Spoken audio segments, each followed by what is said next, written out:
Boy, oh boy. Oh, hold on. Okay, so now it's recording. Look what I did. I'm going back to the good old ways. I'm going to can some beef. This is frozen. This is pork. I'm going to unthaw it. We're going to see what I got. This was through order online, right? So it's fresh. Fresh. No discount. Cost too much money. All that was $238. Doesn't seem like very much, people. I don't know. I think they're charging $9 for one little piece of meat. Okay? This is why. Okay, quiet. I'm talking. Yeah.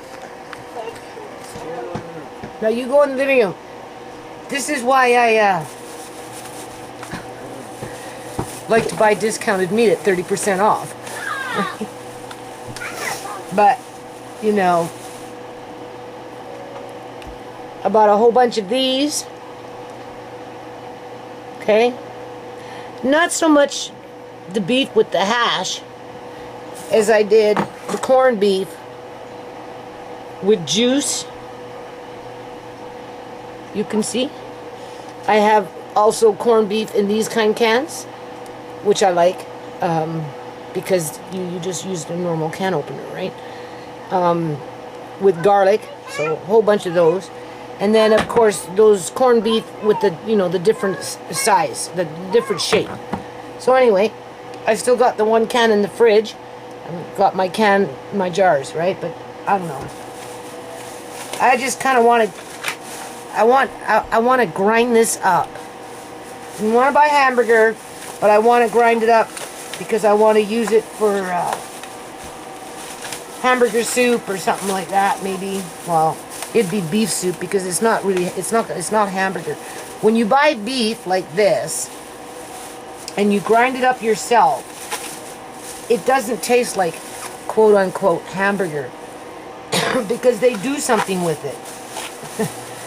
Right? They do something with the hamburger. Now look at this. If I would have went by myself and did this by myself, I'm telling you, I wouldn't have paid. I think they wanted $9.71 for this. I wouldn't have paid for that. No way. There's no way I would have bought it. No, yeah, they're charging me $9.50. 4 times. And how much is in here?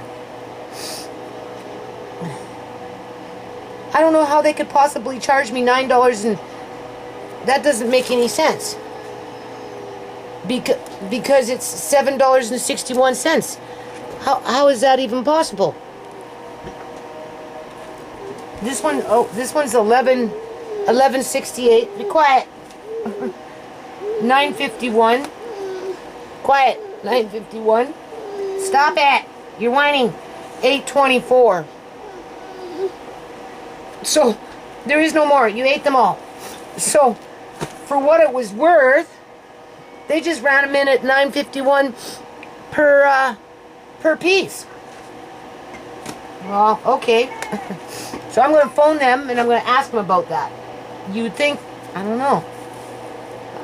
Anyway, I'm not sending it back. So we're just going to get them out of the packages. That's what we're going to do. Honestly, I didn't need to do this. I don't even know why I'm doing it. But once I do it, done, and I just won't be bothered anymore.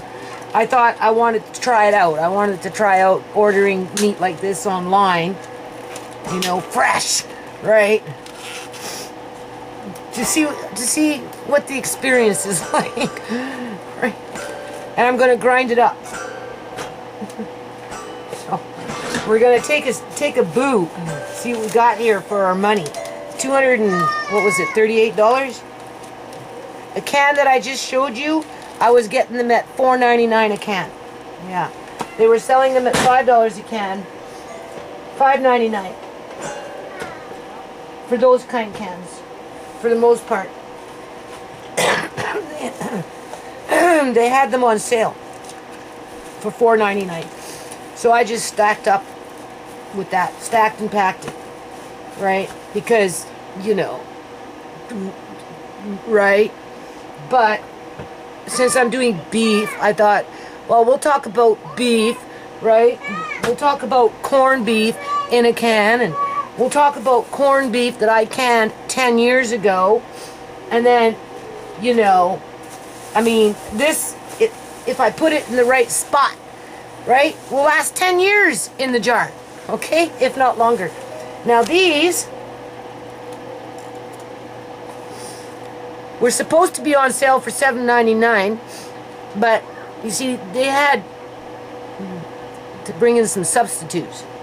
I said, I don't care, just do what you gotta do. So this one, $41.21, people. $41.21, people. $41.21, people. I'm just saying, okay? Right? That's why I like to look for my 30% off. But I ain't being cheap right now, so, you know, I just want to top off with my jars, and I'm good to go. If I want to can something again, maybe next time I'll go for lamb. Maybe. Oh, I want to do fish. I do want to do some like mackerel or halibut or something. So I have to go to a different place for that. Right? Now they charged me $41.21 4 times. Okay? 4 times. So I got 4 of those in here, but I don't think they're running their oh my god. Ooh. Anyway, I want these bags, but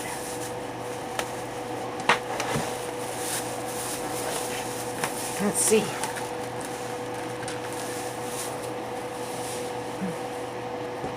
This one was $44.94, so I guess I got a bit of a deal there. I think they just rounded everything off here. This one's smaller. This one I think is a little smaller. This is something different altogether.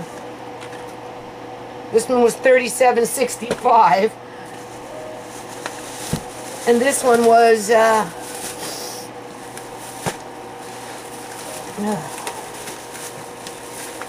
I'm grinding it all up. Andre is. I'm gonna teach Andre how to start canning meat. That's right. That's what I'm gonna do. This one here, $41.45. So yeah, basically all the same, right? They just rounded off at $41.21. So there you go. I guess they're kind of different or something. I don't know. That's one big piece of meat though, isn't it? So we're going to see, after I grind it all up, how many jars I'm going to get out of it, for the most part. Alright. The roast that I wanted, they didn't have, so they gave me the more fatty one. I tried to avoid the fatty one, right? To cut back on the fat, but whatever, it is what it is. I wanted to make hamburgers, so, and I do plan on cooking it in the oven. I'm not doing it all today, obviously, right? Okay, I have to go dig out my grinder. And this here is frozen pork, so I have to get this to unthaw. That was only like 15 bucks or something, right? That wasn't so bad. And then I'm going to do half and half. So half pork, half beef, grounded and then canned, right? Like combined together.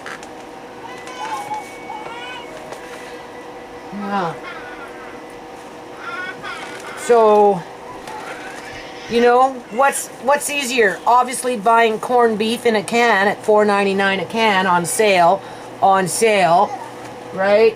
And that's just straight up corned beef. Okay? You start bringing in the potatoes, yeah, they maybe drop the price a little bit, but you know, it's not worth it because you can turn this off for me in a minute, just hold on. Oh. Because you know, you want the beef. You're not buying that for storage. for potatoes in the corned beef versus corned beef. But I thought I'd try it anyway. So you turn that off now. Okay, so that bowl, that's not what I wanted. I was trying to buy more lean, but they didn't have it. You see, that's the thing. So they gave me a substitute. Now, mind you, I like it. Don't get me wrong, right? This one I wanted to have a little more lean. So, because I have to put this in the fridge, I'm going to put it in this little pot here for now. Oh boy. I don't know why I'm doing this, people. I don't know.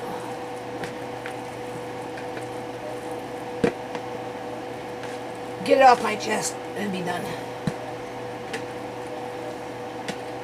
I wanted to know what it felt like to just order it online and see, it's quite fatty, right? But I'm going to grind this up though, right? So it will be a, I guess you can say what, lean? No, yeah, you got extra lean, and then just regular, right? So this will probably be more like a lean ground beef, which will make it taste better, really.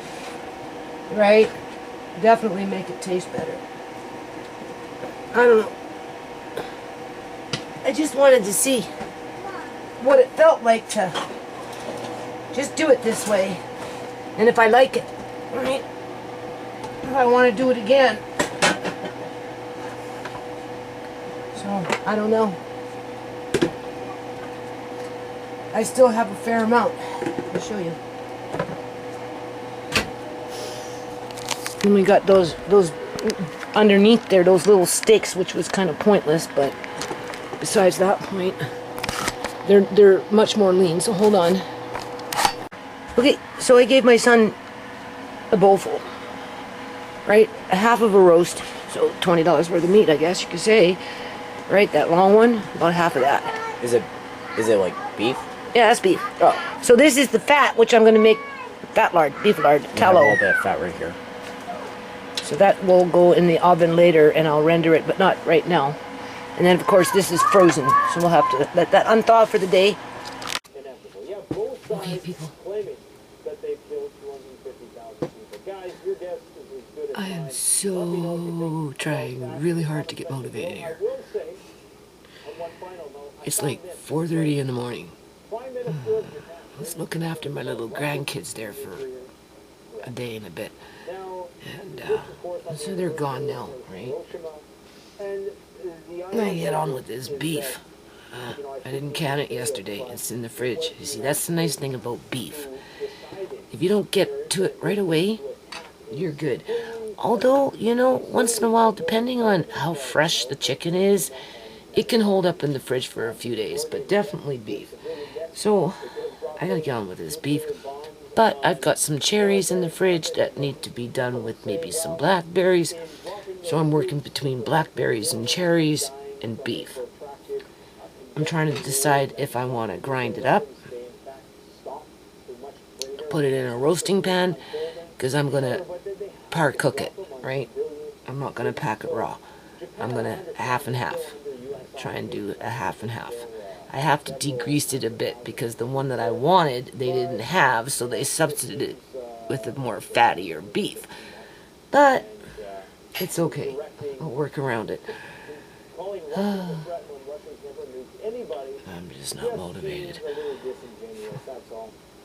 This is where I create myself extra work. But I just wanted to get the feel for it, right? In terms of, well, if I want to do this, I can just go boom, boom, boom, boom, boom, and then breeze through it, versus, you know, waiting until I go out and find it at 30% off. Don't get me wrong, it's great, but, you know, that's if I wanted to can beef after the fact of canning this beef, to which I probably won't for a long, long time. Right. The only thing I'm thinking that I might do with beef would be to make beef jerky. Like $300-400 worth of beef jerky, but that's the last thing on the list. That is the last thing on the list.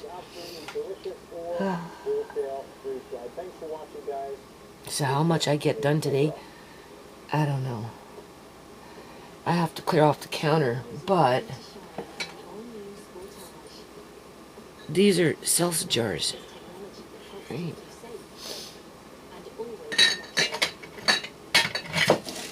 And these are pickle jars. Or some kind of jar. Right. I want to can something. Probably a salsa of some kind. But I don't know, I have no place to put these jars right now. And they're nice and clean, and it's not like I want to put them outside for any length of time.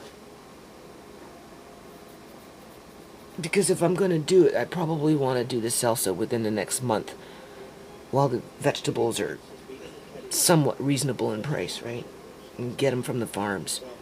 Right? Get tomatoes and stuff from the farms and just do a small batch, try it out, see what happens. Because salsa in a jar like this, you're looking anywhere from $5 to $7 per jar. That's a lot of money.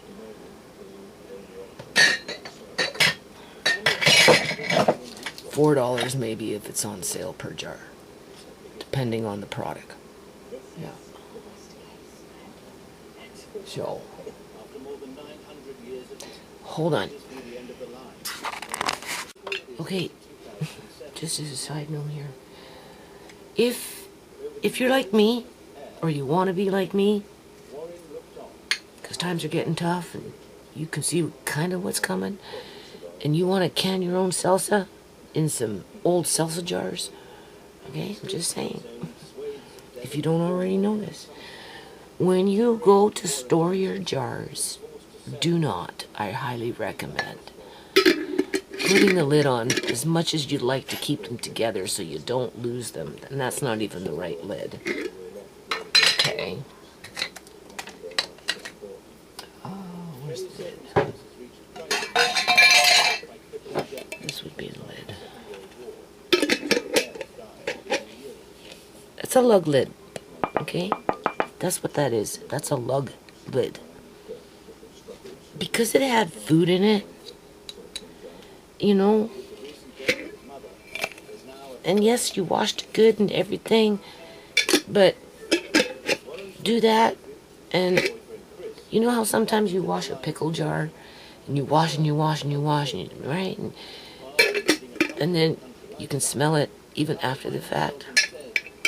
Well, it's the same kind of thing, right? It's better for things to breathe in the air in order to control fungus growth, mildew growth, bacteria, all that kind of stuff, right? So to preserve your lid, right, you kind of want to just keep it separate versus making it sweat inside the jar. Otherwise, you're going to get that oxidization, remember? It just likes to travel to the top. It likes to go up, right? So, because you can can in these, I'm going to can my salsa in these jars. Okay? And you do it in a water bath because you're dealing with tomatoes and those kind of things and vinegar and whatever, right?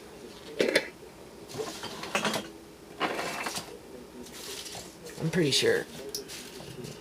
Pretty sure you do it. You can't pressure can, I don't think, lug lids. I really don't think you can. I think they have to be done in a water bath of some sort. Yeah. Now, the difference between a lug lid and a standard 2-part mason lid is the lining of the lid. I know it's dark. My eye, I was washing buckets and just something else in the bathtub, right? And, you know, I mean, like, when did I have the eye done? It's been a month and a half or something.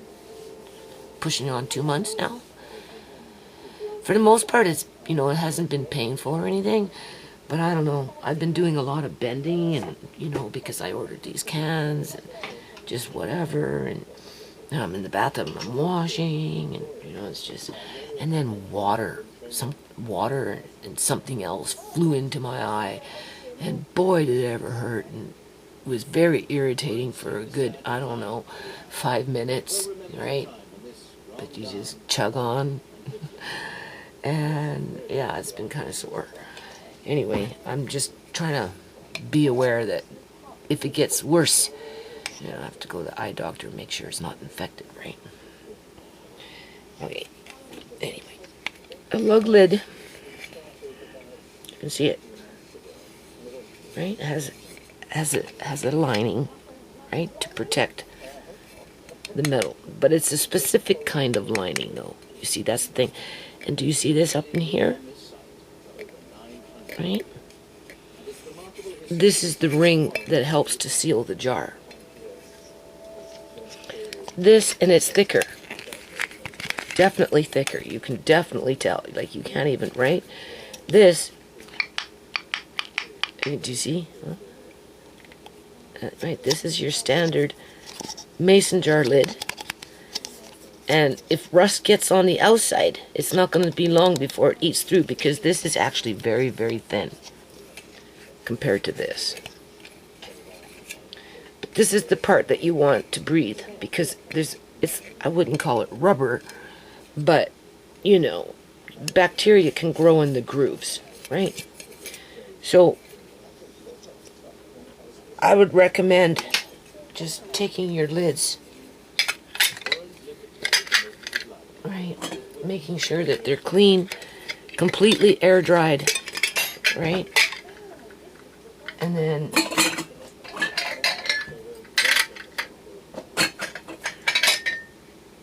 putting them,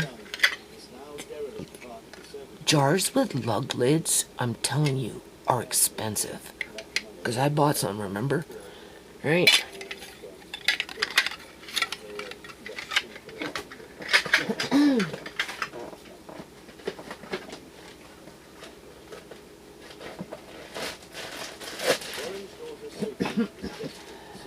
And you put them in a bag. You put your jars that you're not using into some kind of a box.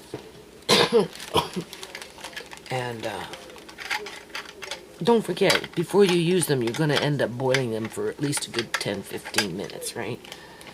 To sterilize them before you use them. So if they get a little dusty, that's okay, because you can wash them, and then you boil them, and then you use them. Whereas with the lids, you kind of want to insulate them from the air, because oxidization will eat the rubber and whatever, mostly the rubber, if it's exposed to the air and the light for any length of time. Whereas if you put these things in a bag so they can breathe, right? It's like having a wound, if you get a deep cut, yeah, you keep a band-aid on for a little while, but at some point you have to expose it to the air, right? The wounds, in order for it to actually heal. And the more you can keep it in the air, the faster it heals, once you can get it to that point, right? In terms of, you only keep a band-aid on an open wound for so long before you have to give it air, because it's the air that actually heals it. Yeah, keeping a band-aid on a wound that's deep and yucky is so that under the skin it heals, right? And then once it's starting to heal under, for sure you open, and then the air heals the outside as it continues to heal on the inside. Anyway, right? Because I'm not doing this right now, so I have to get this off my counter before I do this beef. So, I'm like, what am I going to do? How am I going to do this? Right?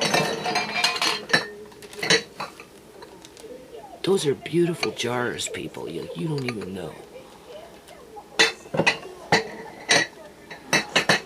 I'll have to put those in a box and get them off my counter.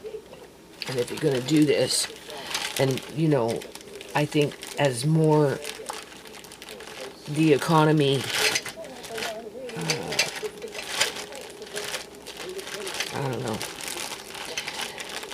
more people are gonna do a home canning to some kind, of some degree, right? Where they're going, like, be using mason jars more. And, I don't know, we might go into a mason jar shortage. So, save your jars. Oh, I've been saying it for years anyway, right? I told you there's going to be a jar shortage. You watch and see. It might take 5 years or so, but there's definitely going to be a jar shortage. And the cans that they're producing these days are just inferior. People need to boycott the companies that are manufacturing these cans. Yeah. So more reason to get crafty, okay? Right. Okay, Tamika, I'm gonna call you out on your fake shit. Okay, everybody knows the hand that you played with your brother in the death of my daughter. Okay? And as for Amari, 'cause I don't know what the fuck your stupid shit is. Like, seriously. What's your stupid shit? Like, why? Why? What do you hope to gain from this? Okay? Let me tell you something. There's Greta, the social worker, and Tara, the social worker, who knows everything about your skanky ass.